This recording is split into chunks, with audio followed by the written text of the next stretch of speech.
تعالی علیہ وسلم کی مبارک ذات پر درود و سلام پڑھنے کے بے شمار فضائل و برکات ہیں۔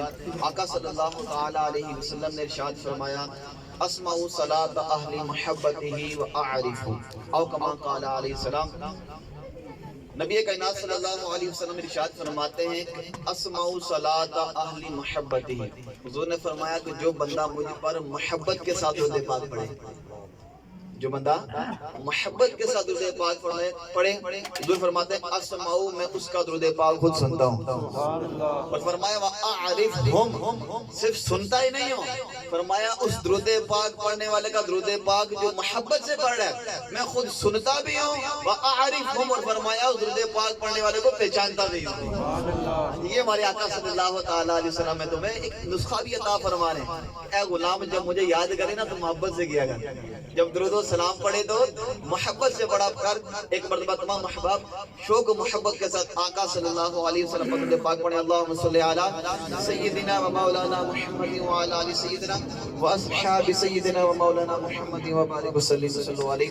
وقت چونکہ مختصر ہے، چند باتیں انشاءاللہ میں جو والدین کے حقوق اولاد پر اور جو اولاد کے حقوق والدین پر، باتیں تو بہت ساری ہیں، انشاءاللہ میں دو چار باتیں عرض کروں گا، اللہ ان میں مجھے بھی اور آپ کو بھی عمل کی توفیق عطا فرمائے۔ والدین کے بھی بڑے حقوق ہیں، اولاد کے بھی بڑے حقوق بیان کیے گئے۔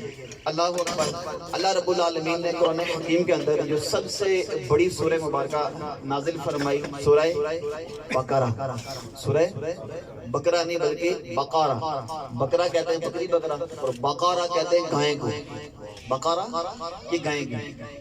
اس سورت کو سورہ بقرہ کہتے ہیں اور بقرہ کہتے ہیں گائے کو۔ اس سورت کے اندر ایک گائے کا واقعہ ہے، اس وجہ سے اس سورت کا نام کیا رکھا جی؟ سورہ بقرہ۔ وہ گائے کا کیا واقعہ ہے اور وہ کیا فرما برداری تھی، وہ کیا بیٹے اور باپ کی تربیت کا معاملہ تھا کہ اللہ نے بنی اسرائیل جناب موسیٰ علیہ السلام کا امتی ہے، ان کا ذکر اللہ قرآن میں فرما رہے ہیں۔ بھئی پچھلی صدی کے لوگ ہیں، پچھلی امت کے لوگ ہیں، اللہ ان کا تذکرہ ہمارے آقا کی زبان سے فرما رہے ہیں۔ وہ کیسی باپ کی شفقت تھی بیٹے پہ اور کیسی بیٹے کی اپنے والد کی فرما برداری تھی کہ اللہ نے قرآن میں ان کا ذکر قیامت تک کے لیے باقی رکھا۔ بنی اسرائیل کا ایک نیک شخص تھا، اللہ رب العالمین کی عبادت کیا کرتا، جب اس کی موت کا وقت قریب آیا تو اس کا ایک بیٹا تھا جو چھوٹا تھا، تو جب مرنے لگا تو اس کی وراثت میں صرف ایک گائے تھی، گائے کی بچہ تھا گائے کا۔ اس نے یہ کیا کہ دیکھا تو اور تو کوئی نہیں ہے کہ جو میری اس گائے کی حفاظت کرے، بچہ بھی چھوٹا ہے، گھر والی کیا حفاظت کرے گی، تو اس نے اس گائے کو لیا اور جنگل میں چلا گیا، اور جنگل میں ایک جھاڑی کے پاس جا کے کہتا ہے کہ اے مالک و مولا، یہ بچیا میں تیرے پاس امانت دیتا ہوں، اے مولا یہ بچیا یعنی گائے کی بچی جو ہے اس کو میں تیرے پاس امانت دیتا ہوں، جب میرا بیٹا بڑا ہو جائے تو مولا تو اسے واپس عطا فرما دے۔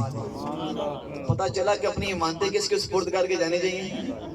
ہاں جی، ہم لوگ کام کاج والے ہیں، صبح جاتے ہیں کنڈی کارو صحیح کر کے لایا جی، گھر والوں کو یہ تربیت دے کے جاتے ہیں، لیکن گھر والوں کو اللہ کے سپرد اللہ کرے ہمارا ذہن بن جائے، اور کنڈی صحیح لانی، بچے باہر نہ نکلیں، اور خدا کے بندے اللہ کی امانت میں دے کے جا، کبھی خیانت حفاظت میں ہوں گے انشاءاللہ۔ اس واقعے سے ایک سبق یہ بھی میرا ہے، جو باتیں سیکھنے کو ملیں گے میں انشاءاللہ عرض کرتا جاؤں گا۔ تو اپنے مال ہے، اپنی اولاد ہے، گھر والے ہیں، ان کی حفاظت رب سے بہتر کوئی کرنے والا، ٹھیک ہے جی۔ جب جائیں تو کس کی سپورٹ کر کے جانا ہے؟ اللہ کے سپورٹ۔ اس شخص نے بھی کیا اللہ کے سپورٹ گائے کے بچے کو، چلا گیا، چند دنوں بعد اس شخص کا کیا ہو جاتا ہے جی؟ انتقال ہو جاتا ہے، تدفین ہو جاتی ہے، وقت گزرتا ہے، وہ نوجوان بچہ جو تھا بڑا ہو گیا۔ ایک دن اسے والدہ کہتی ہے اے میرے پتر، تیرے والد نے ایک گائے کی بچیا جنگل کی فلاں جھاڑی پہ چھوڑی تھی اور وہ اللہ کی امانت دی ہوئی ہے، آپ بیٹے جاؤ اور وہاں جنگل کی فلاں جھاڑی کے پاس اور وہاں جا کے صدا لگاؤ اے ابراہیم، اسحاق اور یعقوب کے رب، میرے والد نے تیرے سپرد کی امانت کی تھی، اے مولا میری امانت واپس کی جائے۔ اللہ اکبر، بیٹے کا بھی یقین دیکھیں کہ رب کی بارگاہ میں میرے والد نے امانت دی ہے، کوئی خیانت ہونے والی، بھئی عقیدہ دیکھیں نا، بچے کی تربیت دیکھیں، اسے پتہ ہے میرے ماں نے کہا، ماں بھی سچ کہہ رہی ہے، ہاں جی، اور میرے والد نے امانت دی ہے وہ بھی ملے گی۔ اللہ اکبر، یہ نوجوان جاتا ہے وہاں اور اس جھاڑی کے پاس جو والدہ نے بتائی اور گائے کی نشانیاں بھی بتائی کہ وہ ایسی ایسی گائے ہیں کہ پیلا کلر ہے اس کا، ہاں جی دیکھنے میں بڑی اچھی لگے گی، اور اس کی جو کھال ہے، اس کے اوپر جو بال ہیں یہ چمک رہے ہوں گے، اس طرح کی کچھ نشانیاں جو علماء نے بیان فرمائی۔ یہ نوجوان جاتا ہے وہاں اور وہاں جا کے اللہ کی بارگاہ میں صدا لگاتا ہے اے اسحاق و یعقوب کے رب، میرے والد نے تجھے ایک امانت دی تھی گائے کی صورت میں، اے مولا مجھے وہ امانت عطا کیجئے۔ جب یہ بیٹا وہاں صدا لگاتا تھوڑی دیر میں گائے اس کے قدموں میں آ جاتی ہے، ایک گائے دوڑی بھی۔ یہ نوجوان اس گائے کو لیتا ہے، اپنی والدہ کے پاس آتا ہے۔ جب گائے لے کے غریب کا گھرانہ تھا، ظاہر بات ہے ایک والدہ اور ایک بیٹا ہی ہے۔ بیٹا بیچارہ کرتا کیا تھا، یہ جو کمال کی تربیت کی بات ہے، اللہ اکبر، والد میں نیک متقی، اور بیٹے کی تربیت کیسی کر کے گیا کہ اس نوجوان نے اپنی رات کے 3 حصے کیے ہوئے تھے۔ اپنی رات کے کتنے حصے جی؟ سارے نہیں بول رہے، کتنے حصے؟ اللہ کرے میں بات سمجھ آ جائے، اور آگے جو آپ بات سنیں گے آپ کو لطف آ جائے گا۔ رات کے کتنے حصے جی؟ ایک رات کے حصے میں اپنے رب کی عبادت کرتا ہے، ہاں جی۔ رات کے دوسرے حصے میں اپنی ماں کی خدمت کرتا ہے، ٹھیک ہے جی۔ اور فرمایا رات کے ایک حصے میں اللہ کی عبادت، رات کے دوسرے حصے میں اپنی والدہ کی خدمت، اور رات کے تیسرے حصے میں آرام کیا کرتا تھا۔ آرام بھی تو ضروری ہے، اور ساڑیاں راتاں نے کتنے حصے ہیں سارے غور کر لیے، ٹھیک ہے جی۔ اور مزے کی بات، رات کا یہ عالم ہے، دن کو کیا کرتا؟ دن کو مزدوری کرتا، کام کاج کرتا، اور جو اللہ اس سے رزق دیتا، جو پیسے کماتا، اس کے بھی کتنے حصے جی؟ کتنے حصے جی؟ سارے نہیں بول رہے یار، کتنے حصے؟ یہی میرا انداز ہے، آپ بھی کچھ سیکھیں، میں بھی کچھ سیکھ جاؤں، ہمیں بھی فائدہ ہو یار، ہمارے سامعین سننے والے یہ توجہ سے۔ اپنے مال کے کتنے حصے؟ جب شام کو مزدوری لے کے آتا تو کہتا جس رب نے اتنی محنت سے اتنی مزدوری دی ہے، اس کون دیتا ہے؟ رب نے دیا نا بھائی، میری کیا، میری طاقت میرے بازو میں تھی تو کس نے دی؟ ارے مجھے کام ملا تو کس نے دیا؟ فرمایا جس رب نے اتنا پیسہ دیا، ایک حصہ رب کی بارگاہ میں دوں گا، ہاں جی۔ جو شام کی مزدوری ہے اس میں سے ایک حصہ اللہ کی بارگاہ میں، اور دوسرا حصہ اپنی ماں کے قدموں میں، اور دوسرا حصہ اس پہ لگاتا اسی دانے تنخواہ پوری آوے پورا ساڑا بجٹ ہوتا ہے، ہاں جی۔ اے کرایہ کٹنا ہے، اے بل دینا ہے، اے بچیاں نو دینا ہے، اے کارن نو دینا ہے، اے کمیٹی پا دینی ہے، تو والدین کے اب تک کتنے گئے؟ مطلب ہر بندہ غور کرے کہ بھائی میں نے اپنا سچویشن کیا بنایا ہے، میرا جدول کیا ہے، میری رقم آتی ہے، میں نے کیا کیا پلان بنائے ہیں۔ لیکن یہ اللہ کے نیک بندہ ہمیں سبق دے رہا ہے، اللہ نے قیامت تک اس کا تذکرہ باقی رکھا، جس نے اپنے 3 حصے کیے۔ اب غور کرو یار، اس امت کا وہ شخص ہے، اور اس امت کا بھی نہیں ہے، بنی اسرائیل کا وہ شخص ہے، اللہ نے قیامت تک اس کا ذکر باقی رکھا، ٹھیک ہے جی۔ فرمایا اپنے مال کے بھی 3 حصے، ایک حصہ اللہ کی راہ میں کیونکہ رب نے رزق دیا، دوسرا حصہ جس ماں نے مجھے اتنی مشکل سے پال رہی ہے، جس ماں نے میری تربیت کی ہے یار، اپنی ماں پہ لگاتا، اور تیسرا حصہ اپنی ذات پہ لگاتا، اپنا بھی حق ہے۔ تینوں حصے اس نے بیان کیے۔ اللہ کرے ہمارے مال کے بھی ایسا ہی سبب ہو، ہاں جی۔ کہ مسجد ہی دینے پہ تو کوشش کرنا پرانے نوٹ نکلے رہا، کدھر چلے ہی نہ جان سارے، لیکن یہ بڑے افسوس ہے یار، اللہ کی راہ میں دو۔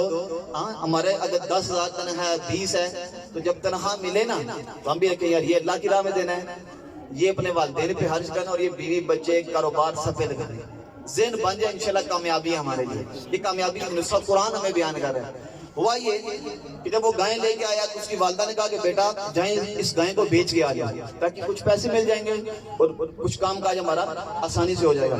اس وقت جو گائے کی قیمت تھی 3 دینار تھی، کتنے کی بکتی تھی؟ 3 دینار۔ یہ 3 کا عدد بڑا اس میں ہے کہ رات کے بھی حصے کتنے ہیں، مال کے بھی حصے کتنے ہیں، اور گائے بھی کتنے کی بکتی تھی؟ 3 دینار کی۔ اور والدہ نے کیا لگا کہ پتر جب کوئی گائے لے گا نا تو اس کو 3 دینار کی دینی ہے، پہلے آ کے میرے سے مشورہ کرنا ہے پھر بھیجنی ہے، ٹھیک ہے جی۔ یہ پتر کو آزمایا بھی جا رہا تھا۔ وہ نوجوان گائے لیتا ہے تو اللہ رب العالمین ایک فرشتے کو انسانی صورت میں بھیجتا ہے کہ جاؤ اس سے 3 دینار کی گائے لے لو۔ جب وہ فرشتہ آتا ہے اس نوجوان کے پاس تو انسانی صورت میں ہوتا ہے، وہ نوجوان پہچان نہیں سکتا، کہا بھئی گائیں بیچنی ہے، کتنے کی؟ 3 دینار کی۔ فرمایا 3 دینار لے لو دے دو۔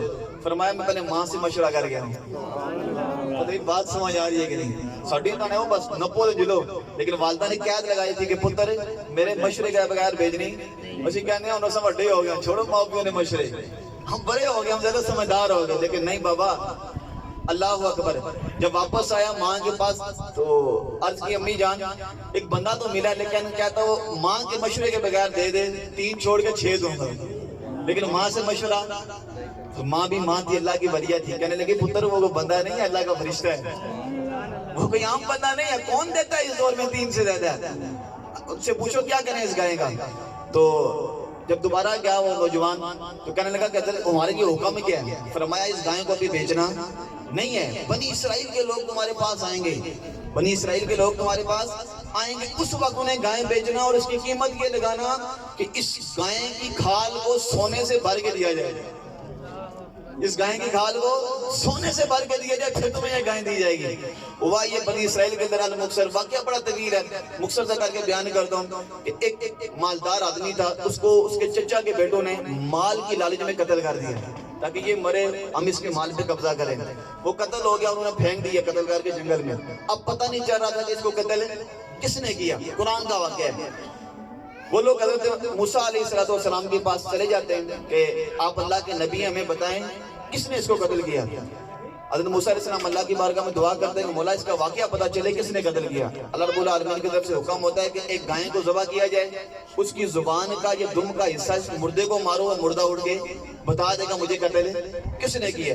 وہ لوگ پوچھنے لگے جی گاؤں ہونے چاہیے نہیں، کچھ کام کیا اس نے، عجیب و غریب اس نے سوال کیے، کرتے کرتے اگر کوئی بھی گائے ذبح کر دیتے نا وہ اس مردے کو مارتے وہ بتا دیتا ہے۔ لیکن جب انہوں نے بہت زیادہ سوال کیے تو پورے بنی اسرائیل میں ایک ہی گائے بچی تھی جو اس نوجوان کے پاس تھی۔ جب یہ لوگ آتے ہیں اس نوجوان سے لینے کے لیے، مجھے کتنے کی ہے، یہ فرمایا کہ اس میں سونے پوری کھال میں سونا بھر کے دو گے تب دوں گا۔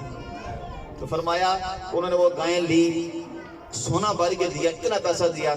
المکسر جب اس مردے کو جا کے اس کی زبان یا دم کا حصہ مارا گیا، وہ مردہ زندہ ہو گیا اور اس نے بتایا کہ مجھے میرے چچا کے بیٹوں نے قتل کیا۔ اس پورے واقعے میں میرے اور آپ کے سیکھنے کی جو باتیں ہیں، نمبر ایک وہ کیا جی کہ جب والد نیک ہو تو اللہ اولاد بھی نیک دیتا ہے۔ سمجھ لگی کہ نہیں؟ باپ متقی تھا کہ نہیں یار؟ ہاں جی متقی تھا نا، اللہ پہ بھروسہ رکھنے والا تھا، اللہ کی عبادت کرنے والا تھا۔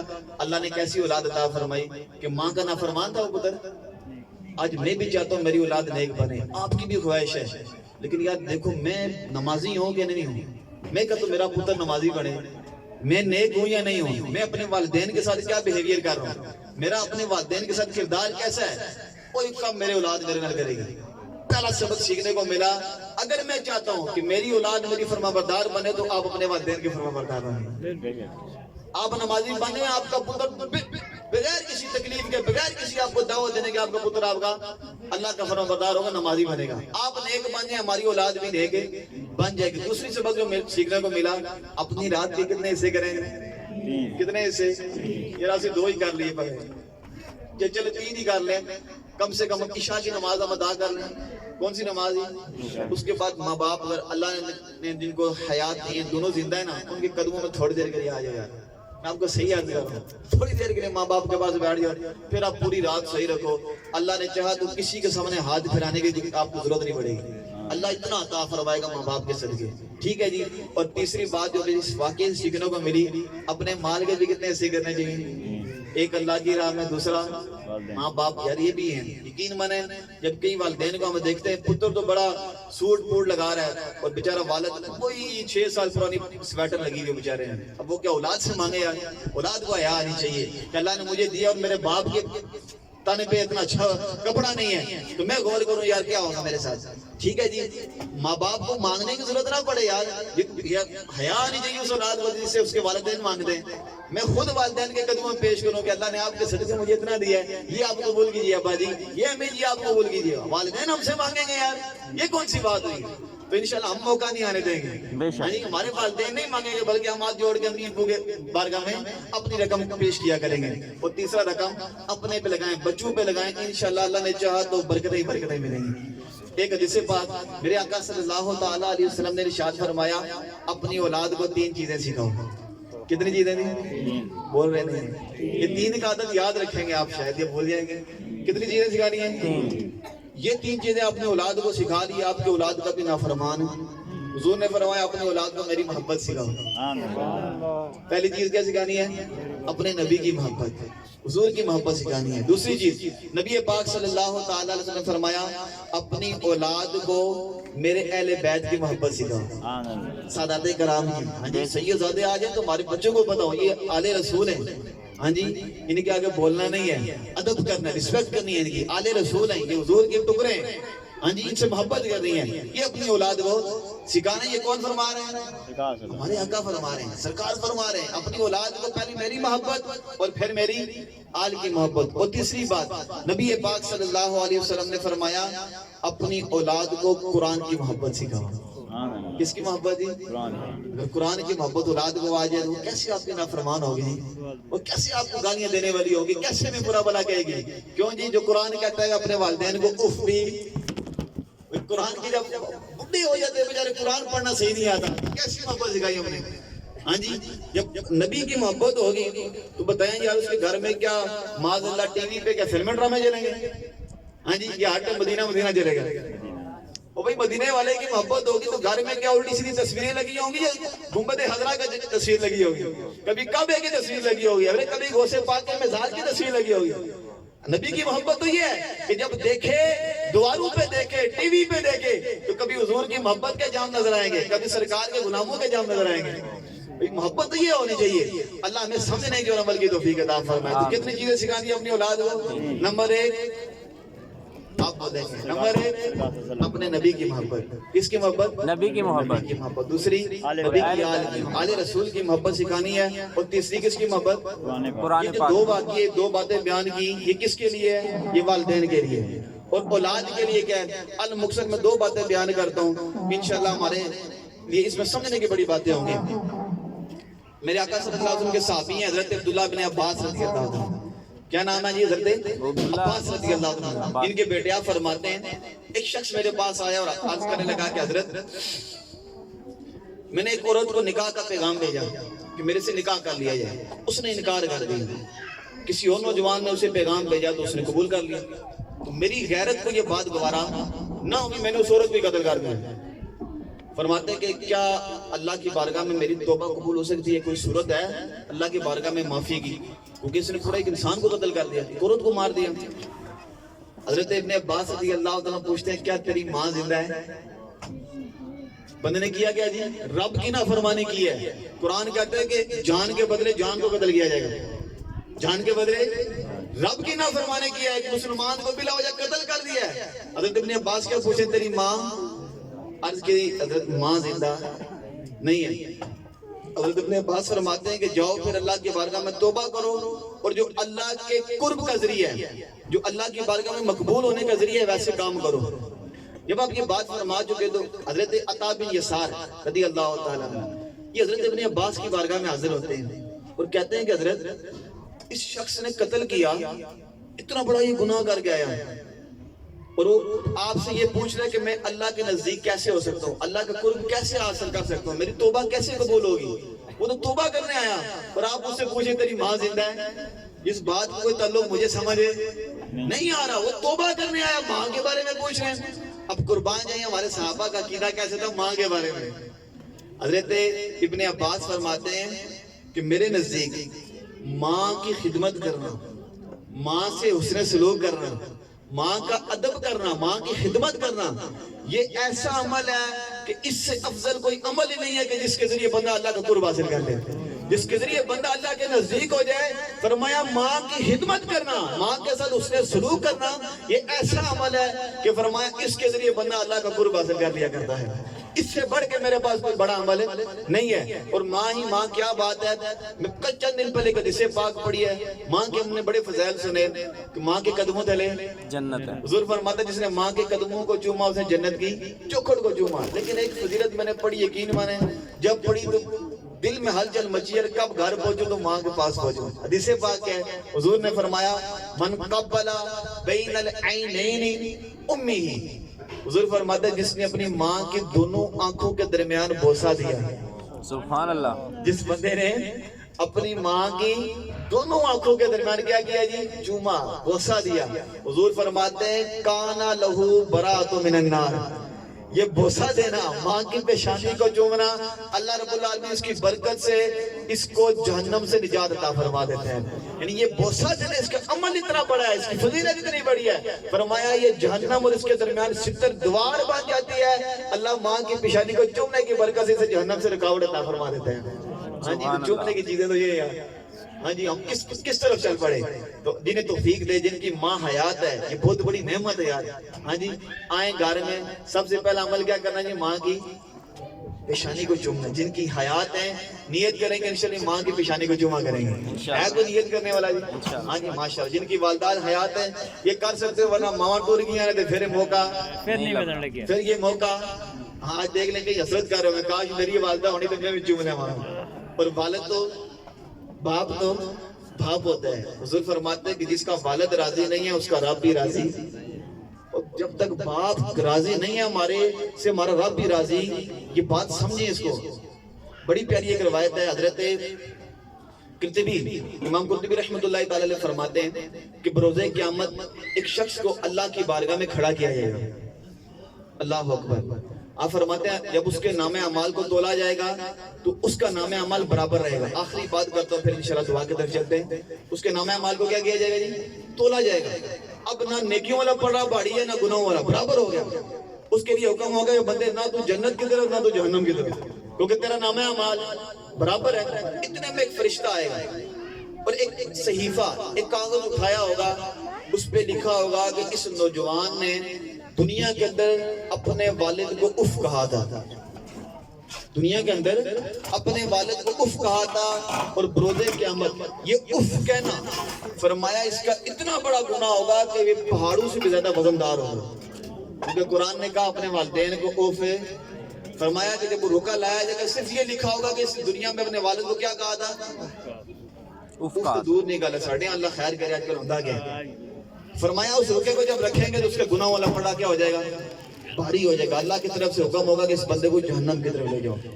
فرمایا جب فرشتے اس کو لے کے جا رہے ہوں گے جہنم کی طرف تو وہ اللہ کی بارگاہ میں فریاد کرے گا, اے مالک و مولا مجھے جہنم سے نجات عطا فرما, اے مولا مجھے جہنم سے نجات عطا فرما, مولا مجھے جہنم سے بچا لے.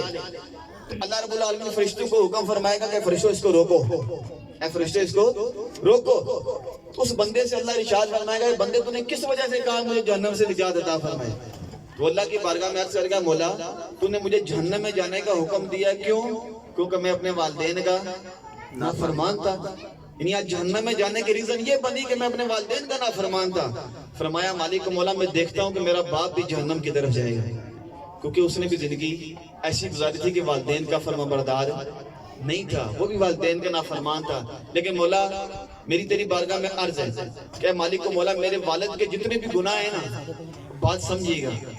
وہ نوجوان قیامت کے دن اللہ کی بارگاہ میں عرض کرنے لگا مولا میں تو ویسے بھی جہنم کی طرف جا رہا ہوں کیونکہ میں اپنے والدین کا نافرمان تھا. اے مولا میں دیکھتا ہوں میرا والد بھی جہنم کی طرف جائے گا. عرض کی مالک و مولا میرے والد کے جتنے بھی گناہ ہیں اے مالک و مولا سارے کے سارے میرے نام اعمال میں ڈال دے. اے مولا میرے والد کے سارے گناہ میرے نام اعمال میں ڈال دے تاکہ جہنم میں جاؤں تو مجھے سزا دگنی کر دے. میرے والد جہنم میں, دنیا میں تو میں اپنے والدین کی فرمانبرداری نہ کر سکا. مولا آج بروز قیامت میرے والد کو جہنم کی طرف نہ بھیجی. اللہ رب العالمین کی رحمت کو جوش آئے گا. اللہ رب العالمین ارشاد فرمائے گا کہ اے نوجوان جا اپنے والد کا ہاتھ پکڑ اور جنت کی طرف چلا جا. اے نوجوان جا اپنے والد کا ہاتھ پکڑ اور جنت کی طرف چلا جا, کیونکہ تو اپنے والد پہ اب شفیق ہو گیا. تو نے یہ جو بات کی کہ مولا میری وجہ سے میرے والد کو جہنم کی طرف نہ داخل کیا جائے, یہ جو قیامت کے دن اپنے والد سے محبت کر رہا ہے اس کو اللہ یہ صلہ عطا فرما رہا ہے کہ جہنم سے نجات ہے. جو دنیا میں اپنے والد کی خدمت کرتا ہو, اپنے والد سے محبت کرتا ہو, ان کے نقش قدم پہ چلتا ہو, تو انشاءاللہ وہ کبھی دنیا میں بھی ناکام نہیں ہوگا اور آخرت میں بھی ناکام نہیں ہوگا. آخری حدیث پاک میں اور آپ ہر بندہ چاہتا ہے کہ میری عمر بھی بڑھے, میرے رزق بھی بڑھے. ایسی بات ہے ہر بندے کی خواہش ہے چنگا مال ہوئے, عمر بھی چنگی ہوئے. ساڑھے 80 سال کے بزرگ بھی ہیں نا, وہ جو بزرگوں سے مر رہے ہیں کہہ رہے ہیں نہیں مر رہے ہیں, پاوے بیچارے ٹوٹ بھی نہ سکا. یعنی زندگی سے میں اتنی محبت ہے. آقا علیہ السلام کے حدیث پاک جسے یہ پسند ہو کہ اس کی عمر بھی بڑھائی جائے اور اس کا رزق بھی بڑھا دیا جائے. یہ حضور ہمیں نسخہ عطا فرما رہے ہیں. حضور نے فرمایا اپنے والدین کے ساتھ صلہ رحمی کرو, اللہ تمہاری رزق میں بھی برکتیں عطا فرمائے گا, تمہاری عمر میں برکتیں عطا فرمائے گا. اللہ رب العالمین ہمیں یہ باتیں یاد رکھنے, عمل کرنے اور دوسروں تک پہنچانے کی توفیق عطا فرمائے. اور بالخصوص ہمارے جن بھائی مرحوم کے لیے یہ اس سارے ثواب کا اجتماع رکھا گیا